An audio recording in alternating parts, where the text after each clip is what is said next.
요즘 생각하는 게 있습니다. 두 단어, two keywords. 두 단어가 제 머릿속에 강하게 자리를 잡고 있는데요. 하나는 선교고 하나는 다음 세대입니다. 선교, missions. 다음 세대, next generation. 이 두 단어가 제게 아주 강하게 제 마음속에 자리를 잡았습니다. 하나님은 어떤 분인가? 특별히 요나스를 통해서 우리에게 선교의 하나님이라는 것을 말씀해 주고 있습니다. 선교와 다음 세대를 하나님께서 우리에게 비전을 주시는 그 하나님이라는 것을 확인할 수가 있는데요.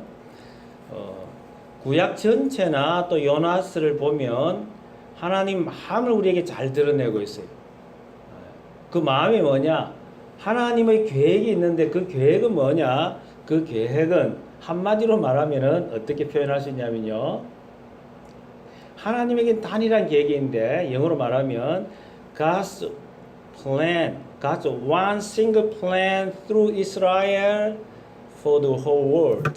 하나님의 단일한 계획인데 이것은 전 세계를 위한 계획이고 하나님이 친히 우주를 창조하셨는데 이 우주를 포기할 리가 있습니까?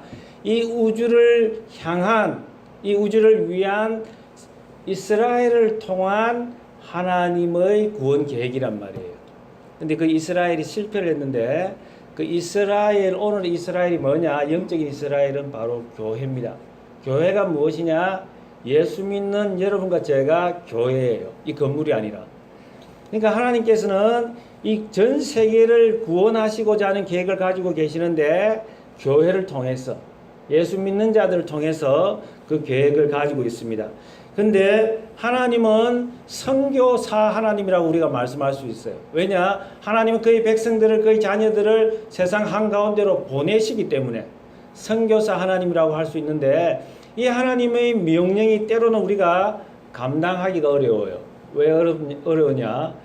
성경에 보는 것처럼 니느웨로 가라는 것입니다. 아시리아의 수도인 니느웨로 가라.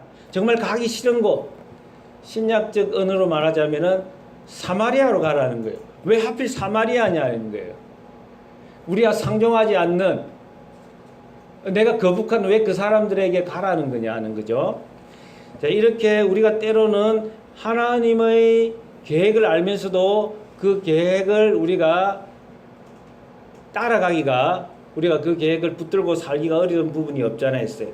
그러나 성경은 계속해서 요나스를 통해서 우리에게 도전하는 건 뭐냐? 하나님은 너희와 다르고 너희 마음이 하나님 같아야 된다라고 우리에게 말하는 것입니다. 너희 속의 거룩을 회복해야지만 하나님의 능력이, 하나님의 영광이 온 땅에 나타난다는 것입니다. 여러분, 눈을 들어서 하나님의 시각에서 하나님의 시야로 세상을 바라볼 수 있기를 원합니다. 아멘. 조국 대한민국의 상황이 어떻습니까? 정말 어떻게 보면 일촉즉발의 상황입니다. 북한에서 계속해서 이 미사일을 쏘아대면서 우리를 위협하고 또 미국마저도 위협하는 그런 상황에 이르게 되었어요. 조국 대한민국이 만만치 않아요. 양극화 문제 때문에 골머리를 앓고 있어요. 저출산으로 인해서 정말 다음 세대가 우리에게 있느냐, 우리에게 미래가 있느냐, 대한민국은 언제 이런 식으로 가면 꺼질 거다, 그런 이야기까지도 하고 있어요. 정말 많은 문제들이 있음을 우리는 알 수 있고요. 또 미국은 어떻습니까? 우리가 살고 있는 이 미국도 영적으로 이 타락의 늪으로 점점 빨려 들어가고 있는 그런 모습입니다. 우리가 조금 더 우리가 왜 이 땅에 사느냐, 이런 상황 속에서 왜 우리를 이 땅에 보내주셨느냐를 한번 생각해 보면요. 우리 이민자들, 이민자들, 자, 이것을 우리는 the Korean diaspora or the Korean dispersion이라고 그러죠. 한국 디아스포라가 여기에 미국 땅에 얼마나 있느냐, 한국 사람들이 얼마나 살 것 같습니까? 유학생을 포함해서 약 200만 명이에요. 한국 한반도 밖에 나가 있는 한국 사람들이 교포가 어느 정도냐면은 약 800만 명이에요. 많이 잡으면 1000만 명까지 잡습니다. 대한민국이 지금 한반도에 남한에 살고 있는 한국 사람이, 남한 사람이 얼마냐면 5천만 명이에요. 북한 인구를 어느 정도 잡냐면은 2,500만 명 잡아요. 2천만 명, 2,500만 명, 7,500만 명. 적어도 10%는 밖에 나가 살고 있다라고 볼 수가 있어요. 그 가운데 이 미국 땅에는 200만 명 이상이 살고 있다고 하니 참 중요한 의미가 있다라는 생각을 하게 됩니다. 이 땅 한가운데 살면서 하나님께서 우리에게 영어도 하게 하시고 한국어도 하게 하시고 여러 가지 기회를 주시는 것 같은데, 이 중간자로서 어떤 다리 역할을 할 수 있을까? 어떻게 하면 하나님의 브릿지가 될 수 있을까? 이런 고민들을 우리가 해보게 됩니다. 여러분의 가정은 어떻습니까? 니느웨라고 하면, 사마리아라고 하면 여러분 저 멀리 있는 곳으로만 생각할 수가 없어요. 지리적으로만 생각할 수가 없어요. 우리 가정이 니느웨가 될 수 있어요. 우리의 자녀, 우리의 부모, 우리의 가정에 영적 전쟁은 있지는 않는가? 내적 치유의 현장은 아닌가? 여러분 생각을 해보셔야 돼요. 왜 이렇게 치열한 영적 전쟁이 우리 가정에서 이루어지고 있느냐? 왜 우리 교회에서, 왜 우리 지역에서, 왜 내 직장에서 이루어지고 있느냐? 사람 한 사람 한 사람을 들여다보면요, 참 많은 우리 인간은 죄로 인해서 상처를 받게 되어 있어요. 그 상처가 너무 깊은 사람은 그 안에 사탄이 둥지를 털면서 견고한 진, 스트롱홀드를 만들어서 우리를 영적으로 누르고 있어요. 그러니까 우리가 영적인 힘이 없는 거예요. 계속 눌려가지고 사탄이 좋아하는 대로 막 쫓아가고 끌려가는 그런 모습이 없잖아요. 있어요. 이럴 때에 우리는 어떻게 해야 되느냐는 거예요. 이런 것을 하나님이 모르고 계시느냐? 그렇지 않다는 거죠. 하나님이 다 알고 계세요. 우리가 포기해도 하나님은 포기하지 않는다라고 요나서는 우리에게 말씀하고 있는 거예요. 하나님이 포기하지 않는 것은 너희가 포기하겠느냐라고 우리에게 질문하고 도전을 하는 것입니다. 오늘 성경을 통해서 먼저 하나님은 두 번째 기회를 주시는 하나님이라고 말씀합니다. 하나님의 말씀이, 여호와의 말씀이 두 번째로 요나에게 임하니라.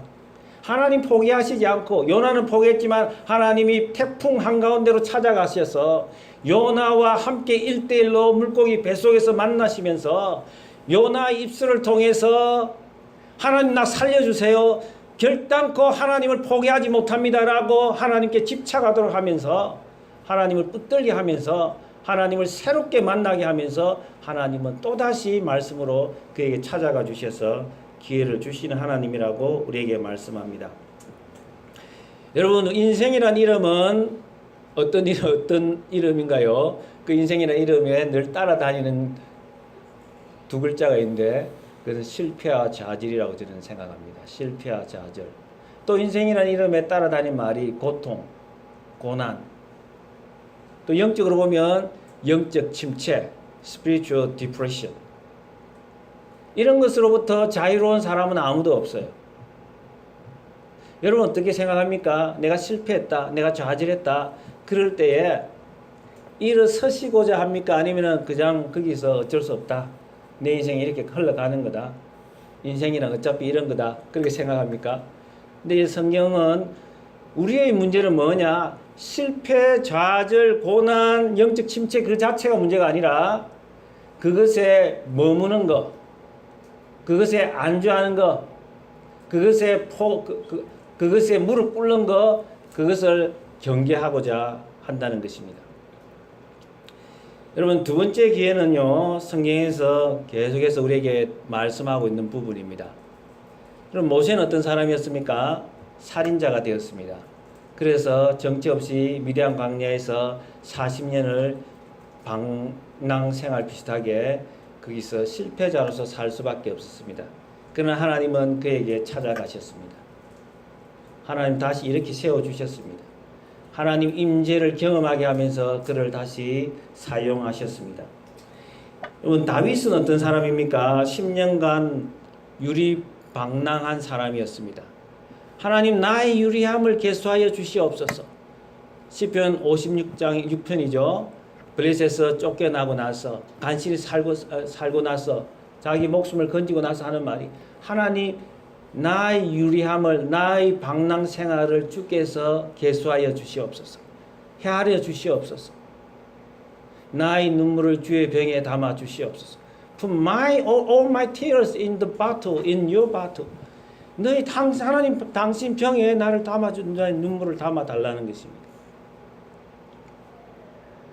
이렇게 다윗은 어떻게 보면요, 사울의 시기와 질투로 방랑생활을 했고 도망자 신세로 살아야 됐고 실패자가 되었지만, 또 세상 사람들이 이렇게 말할 수 있어요. 사울과 관계를 잘못 맺었다. 왜 그때 좀 지혜롭게 좀 어떻게 사울의 마음을 살 수가 없었을까? 그렇게도 할 수 있어요. 내가 사울과 잘못 만남 때문에, 엇갈린 만남 때문에 내가 그만 나락에 떨어졌다. 그렇게 생각할 수도 있잖아요. 10년 동안 도망 다녔는데 언제 하나님의 구원의 손이 내 곁에 다가오리라고 생각할 수 있었겠습니까? 야곱도 사실상 실패한 인간이었습니다. 하나님의 때를 기다리지 못하고 외삼촌 라반의 집에 가서 20년 종살이를 했던 것입니다.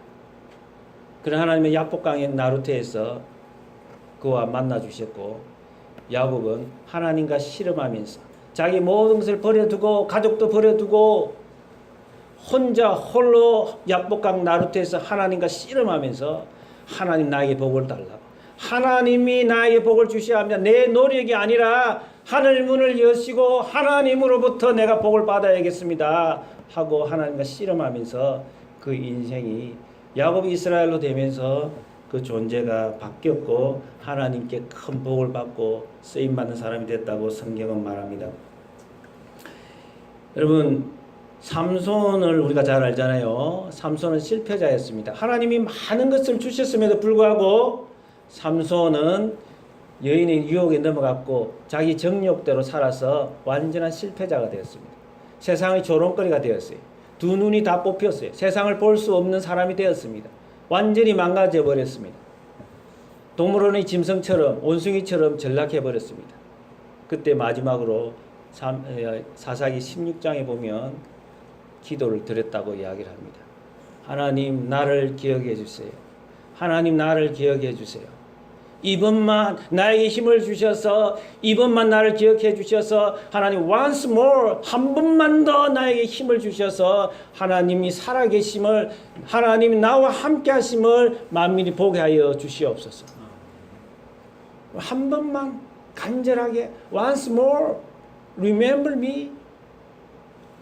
여러분, 그런 눈은 다 빠져 있었지만, 세상이 조롱거리가 되었지만, 세상에 갇혀 있었고 쇠사슬에 갇혀 있었지만, 묶여 있었지만, 하나님이 자기를 볼 수 없다고 생각할 수도 있지만 하나님은 그 가운데 두 번째 기회를 허락해 주셨습니다. 여러분, 이사야 선지자는 하나님이 세우셨죠. 그런데 그가 살던 시절에 우시아 왕이 있었는데, 우시아 왕이 52년간 이스라엘을 다스리면서 이스라엘의 평화는 우시아 왕으로부터 온다라고 많은 사람들이 생각하게 되었습니다. 이사야가 하나님의 선지자였지만 이사야의 마음에도 그런 생각이 마음속에 자리를 잡았습니다. 근데 어느 날 갑자기 우시아 왕이 죽고 말았습니다. 이사야도 이사야 선지자였지만은 마음이 상당히 위축이 되었습니다. 그때 하나님께서 환상 가운데 이사야에게 나타나셨습니다. 여러분, 꿈과 환상 비전에서 꼭 있어야 되는 게 뭐냐면은 바로 하나님입니다. 그 환상 꿈속에 하나님이 없다, 그러면 그건 개꿈이에요. 여러분, 하나님을 만나는 거, 하나님 임재 앞에 서는 게 그게 진정한 꿈입니다. 그 하나님은 우리에게 자신의 계획을 보여주신다고요. 그것이 바로 비전이요 미션인 것입니다. 이사야는 바로 하나님 앞에 서면서 하나님의 위대함을 보게 되었습니다. 크신 하나님을 만나게 되었습니다. 이전에 경험하지 못했던. 그러면서 그 하나님 앞에서 내가 죄인이로소이다, 나는 입술이 부정한 자라고 고백을 하게 되었습니다. 하나님을 만난 사람은 그 앞에 자기 할 말이 많고 세상이 왜 그러냐라고 강변하던 사람도 하나님 앞에 바로 서면 내가 죄인입니다, 하나님 내가 더러운 인간입니다라고 고백할 수밖에 없다는 것입니다. 하나님을 제대로 만나면 우리에게 회개를 부어주시는 것을 믿으시길 바랍니다. 아멘.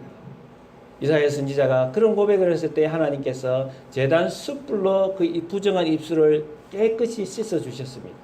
성령의 불인 것입니다. 아멘. 하나님이 너희들에게 두 번째 기회를 주고자 하시는데 너희가 진정 두 번째 기회를 갖기를 원하냐고 우리에게 물으시는 것입니다. 그러면 성령의 불로 깨끗하여 질지어다. 아멘.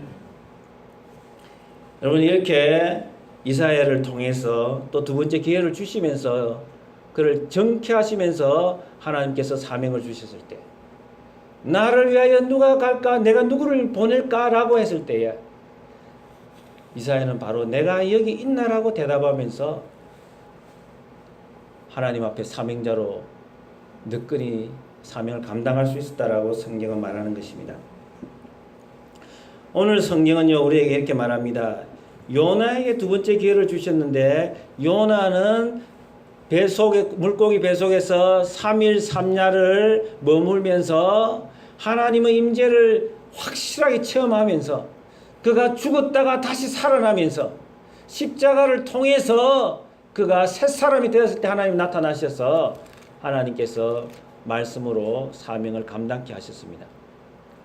여러분 오늘 3장에서 또다시 우리에게 예수 그리스도의 죽음에 대해서 우리에게 환기를 시켜주고 있어요.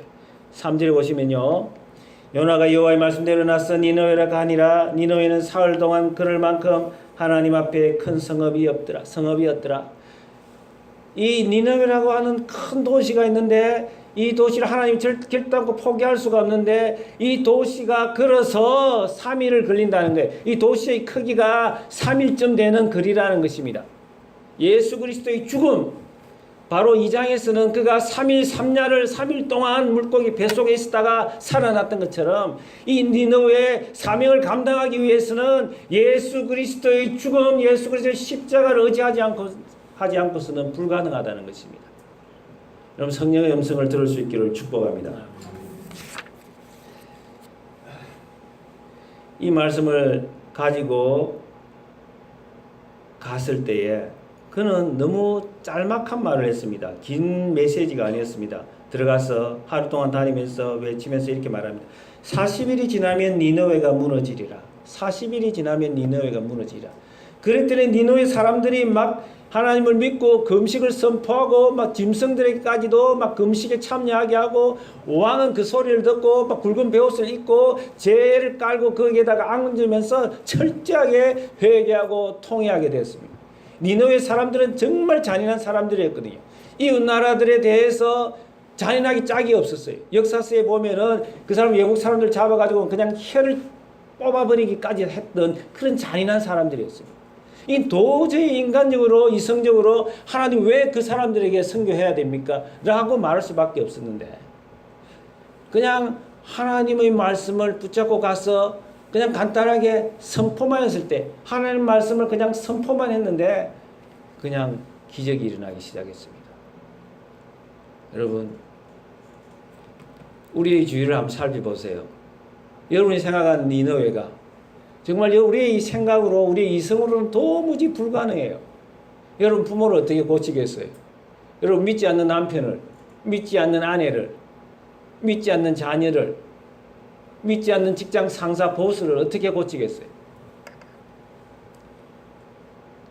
그런데 우리가 십자가를 통과할 때에 내 힘이 아니라 죽었다가 다시 살아날 때에 예수 그리스도와 연합해서 살아날 때에 부활의 능력으로 우리가 다시 덧입을 때에 하나님의 능력으로 불가능한 것을 가능하게 하신다는 것입니다. 아멘. 할렐루야.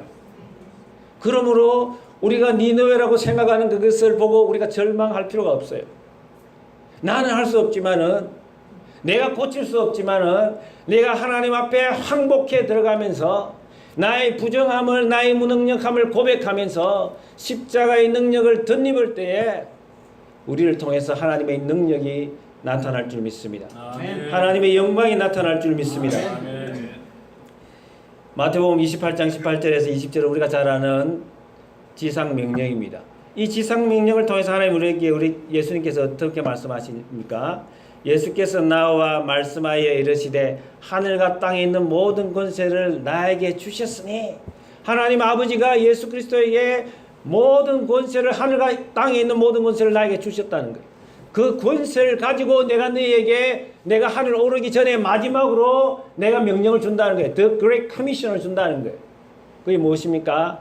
그러므로 너희가 가서 모든 족속으로 내 제자를 삼고 성부와 성자와 성령으로 아버지와 아들과 성령 이름으로 세례를 주고 내가 분부한 모든 것을 가르치라는 것입니다. 그래서 하나님 예수님께서 약속을 주십니다. Promise. 그게 뭡니까? 볼지어다 내가 세상 끝날까지 너희와 항상 함께 있으리라. 아멘. 내가 너희와 함께 하기 때문에 하나님 모세를 애굽에 보내실 때에 내가 너와 함께 하겠다고 했던 것처럼 예수님이 우리를 보내시면서 내가 너와 항상 함께 하리라. Surely I am with you always. 항상 확실하게 분명히 내가 너희와 함께 하겠다는 것입니다. 우리 학생들 잘 쓰는 것처럼 hands down. 분명히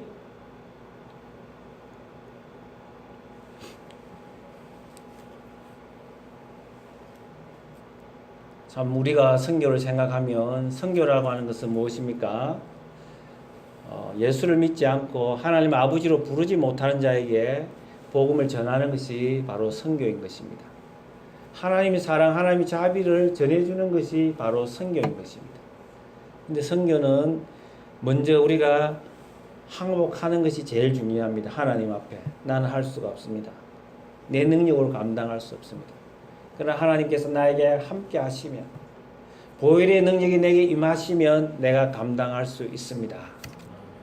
나는 할 수 없지만은 예수님이 나와 함께 하시면 부활하신 예수님께서 성령으로 나와 함께 하시는데 그 성령이 나와 함께 하시면 내가 할 수 있겠습니다. 라고 고백하는 것입니다. 여러분 우리가 눈을 다시 들어봐야겠습니다. 우리가 사방으로 우리 눈을 돌아봐야 됩니다.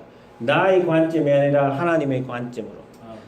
여러분이 이렇게 말할 수 있어요. 모세는 모세죠. 요셉은 요셉이죠. 다윗은 다윗이죠. 바울은 바울이죠. 베드로는 베드로죠. 베드로가 예수님을 부인했지만 하나님께서 오순절날에 베드로에게 성령을 부어주셔서 강력한 제자가 되었다라고 이야기하면 베드로는 좀 다르잖아요. 그래도 12제자 중에 수석이었잖아요. 바울은 좀 많이 배운 사람이잖아요. 그렇게 말할 수도 있죠. 그러나 성경은 우리에게 어떻게 말씀하느냐.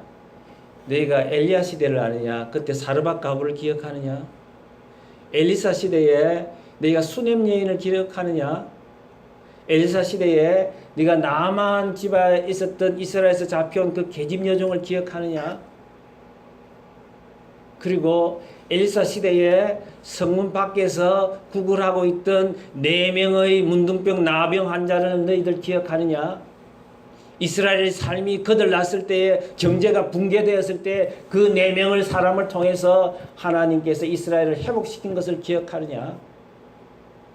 너희는 모세만 생각하고 모세의 어머니 요게벳 또 그의 누나 미리암만 기억하느냐? 모세가 태어나도록 하나님께서 십보와 부하라고 하는 히브리 산발을 사용한 것을 기억하지 못하느냐? 너희는 예수님의 12제자만 기억하느냐? 예수님을 따라다니면서 예수님의 사역을 동참하면서 음으로 예수님의 사역을 가능케 했던 그 마리아들, 그 여인들 기억하지 못하느냐? 너희는 바울만 기억하느냐? 바울 뒤에서 빌립보 여집사 빌립보 교회를 세웠던 그 루디아는 기억하지 못하느냐? 하나님에게 능하지 못하는 게 어디 있느냐? 하나님은 우리가 믿는 하나님은 전능하신 하나님이지 않느냐?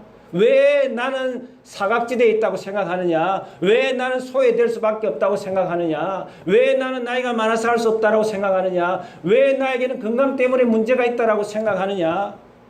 하나님은 그 누구라도 하나님의 눈과 마주치는 사람은 하나님이 사용할 수 있다라고 우리에게 도전을 주시는 것입니다.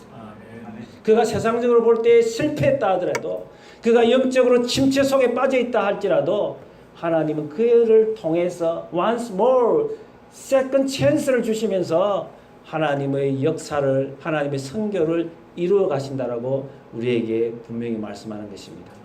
도망갔던 요나를 통해서도 그가 죽었을 때에 그가 십자가를 통해서 다시 살아났을 때에 쓰임 받았다는 사실을 기억하면서 여러분 십자가로 가까이 가는 여름이 되기를 주님의 이름으로 축복합니다. 아멘. 기도하겠습니다. 하나님 아버지 은혜 감사를 드립니다. 하나님 아버지 우리에게 오늘 말씀을 주셨사오니 하나님 마음을 헤아릴 수 있는 눈을 열어주시고 마음을 허락하여 주시옵소서. 아멘. 성령에 사로잡히기를 소원합니다. 하나님 엘리사가 엘리야의 성령의 능력을 사모하며 그를 붙들었을 때에 하나님께서